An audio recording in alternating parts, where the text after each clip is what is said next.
Hello everyone, my name is Omega the Real, or Omega if you want to keep it short and simple, and today we're going to be taking a look at the Transformers Studio Series Rise of the Beast number 100 Bumblebee. Now, I know I don't make that many live action reviews as I should, but this might be a little biased review, I'm going to be honest with you.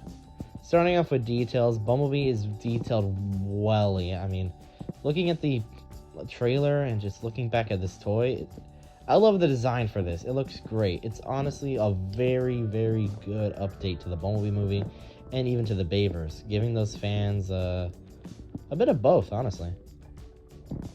Paint, on the other hand, is a little bit concerning because from the get-go, as soon as this guy was released, it was very obvious that he was lacking in paint.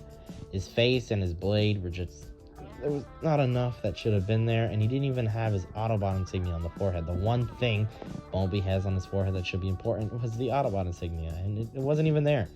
So, with a little help from Citadel Paints, I decided to take it into my own hands and customize my Studio Series Bumblebee. So what I did was I added a bunch of silver to the face, make it a lot more detailed, and that really just helps his face details just pop much more. I even got a little bit of red paint and just splotched it onto the little insignia square where it should be.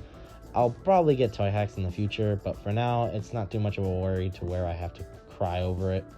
That's fine, just a red blotch is good enough. It looks good from afar.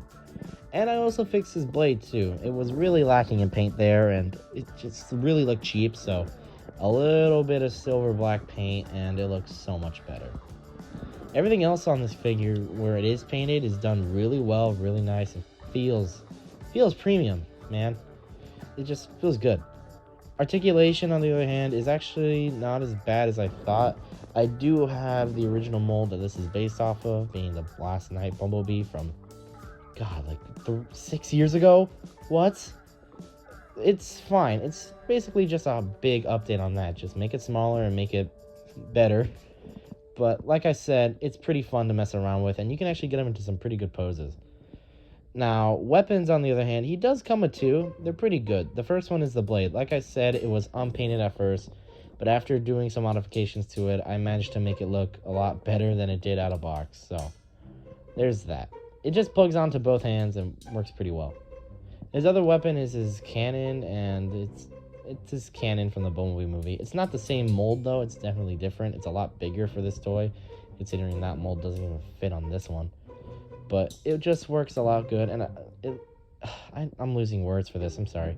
But it just looks good. I like the cannon design. I like this better than the bayverse, even though I love that design more. But it looks nice, honestly. Overall, the figure is pretty great. The only thing I would have to complain about was the paint on this thing. It feels really bad.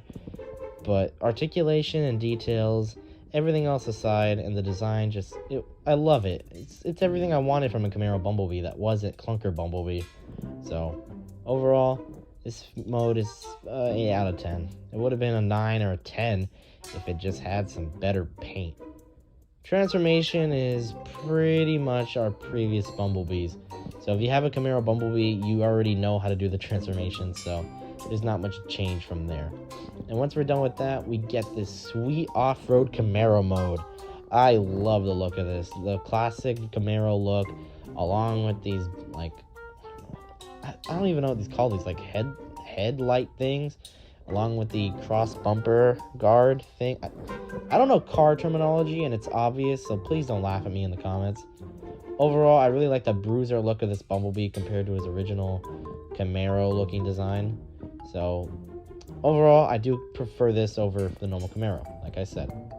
My finishing thoughts of this figure is that, honestly, there could have been so much joy. There could have been so many people loving this thing. It could have been one of the best figures from Wave 1. But unfortunately, Hasbro dropped the ball on this release and accidentally just didn't paint some areas. I'm not sure if it has to do with budgets or if they got lazy, but it just sucks that we were so close to having a good bayverse, nightverse, Bumblebee. We were so close to perfection, and we lost it right at the end. But don't make that seem as a sign as this thing is overall terrible. It feels pretty good just in hand, but man, it shouldn't take us to fix this. We shouldn't have to fix their mistakes, is what I'm trying to say. Overall, this figure's a 7 out of 10. If there was one thing I could fix, it'd be the face and the paint. You shouldn't have to do that yourself. Hasbro, please, in the future, please fix that overall. Yeah. That's about it for this video. Like, comment, and subscribe, and tell me what you think about the figure. My name is Omega, and I will talk to you all later.